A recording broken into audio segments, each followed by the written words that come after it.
नमस्कार. आकाशवाणी औरंगाबाद केंद्राच्या दुपारी 1च्या बातमीपत्रात मी वैभवी जोशी आपलं स्वागत करते. लातूर, परभणी आणि चंद्रपूर महानगरपालिकेच्या मतमोजणीत परभणी आणि लातूरमध्ये प्रस्थापितांच्या विरोधात कौल दिसून येत आहे. परभणी महानगरपालिकेच्या मतमोजणीमध्ये आतापर्यंत हाती आलेल्या निकालानुसार काँग्रेस पक्षाचे 12 उमेदवार विजयी झाले आहेत. शिवसेना आणि राष्ट्रवादी काँग्रेसचे प्रत्येकी 3, भाजपचे 6 तर एका जागेवर अपक्ष उमेदवार विजयी झाला आहे. आघाडी घेतलेल्या उमेदवारांमध्येही काँग्रेसच्या उमेदवारांची संख्या अधिक आहे. लातूरमध्ये भारतीय जनता पक्षाचे 33 उमेदवार आघाडीवर असून त्याखालोखाल 25 जागांवर काँग्रेसचे उमेदवार आहेत. परभणीत राष्ट्रवादी काँग्रेस तर लातूरमध्ये काँग्रेस पक्षाची सत्ता आहे. चंद्रपूरमध्ये मात्र सत्ताधारी भारतीय जनता पक्षाचे आतापर्यंत 27 उमेदवार विजयी झाले आहेत. काँग्रेस पक्षाला 11 तर राष्ट्रवादी काँग्रेस आणि शिवसेनेला प्रत्येकी 1 जागा मिळाली आहे. नागरी सेवेतल्या अधिकारी आणि कर्मचाऱ्यांनी सत्यनिष्ठ आणि प्रामाणिकपणे काम करण्याचं आवाहन पंतप्रधान नरेंद्र मोदी यांनी केलं आहे. नवी दिल्ली इथं नागरी सेवा दिनानिमित्त आयोजित कार्यक्रमात ते आज बोलत होते. यावेळी पंतप्रधानांच्या हस्ते देशातल्या नाविन्यपूर्ण अशा विविध प्रकल्पांच्या पुस्तिकेचं विमोचन करण्यात आलं. नागरी सेवेतल्या अधिकाऱ्यांनी आपले अनुभव हे ओझं न मानता त्याचा उपयोग लोककल्याणासाठी करायला पाहिजे असं सांगितलं. नागरी सेवेत एका वर्षात गुणात्मक परिवर्तन आणण्यासाठी समर्पितपणे काम करण्याचं आवाहन त्यांनी यावेळी केलं. हैदराबादहून औरंगाबादला येणाऱ्या पॅसेंजर रेल्वे गाडीचे इंजिन आणि 3 डबे मध्यरात्रीच्या सुमारास आंध्र प्रदेशात विकाराबादजवळ रुळावरून घसरले. या अपघातात कोणतीही जीवितहानी झाली नसून काही प्रवासी किरकोळ जखमी झाल्याचं आमच्या वार्ताहरानं कळवलं आहे. दरम्यान या अपघातामुळे काही गाड्या रद्द तर काही गाड्यांच्या मार्गात बदल करण्यात आला आहे.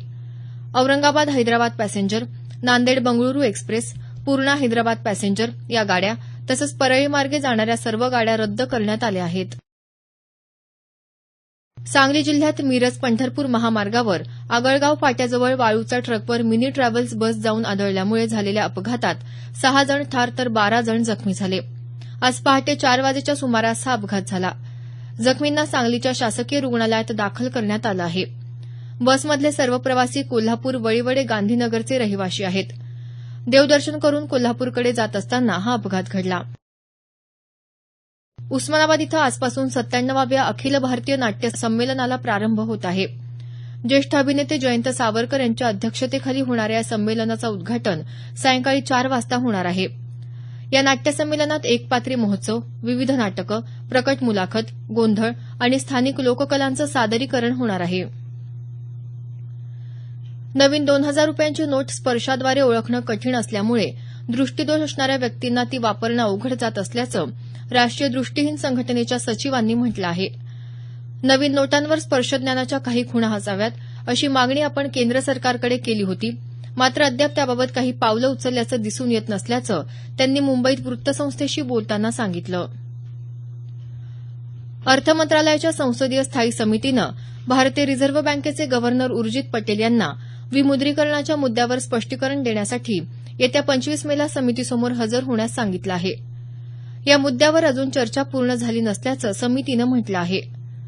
गौण कायद्याशी संबंधित टी सुब्बीरामी रेड्डी यांच्या अध्यक्षतेखालील संसदीय समितीनंही रिझर्व्ह बँकेकडे विमुद्रीकरणानंतर उद्भवलेल्या परिस्थितीचा अहवाल मागितला आहे. बंदी घातलेल्या नोटांची संख्या आणि अर्थव्यवस्थेत परत आलेल्या काळ्या पैशासंबंधीची माहितीही समितीनं विचारली आहे.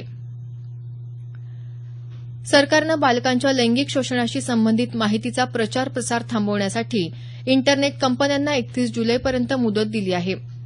सर्वोच्च न्यायालयानं 12 जुलै 2013 रोजी बाल लैंगिक शोषणाशी संबंधित काही माहिती देणाऱ्या ऑनलाईन संकेतस्थळांवर बंदी घालण्याचे आदेश दिले होते.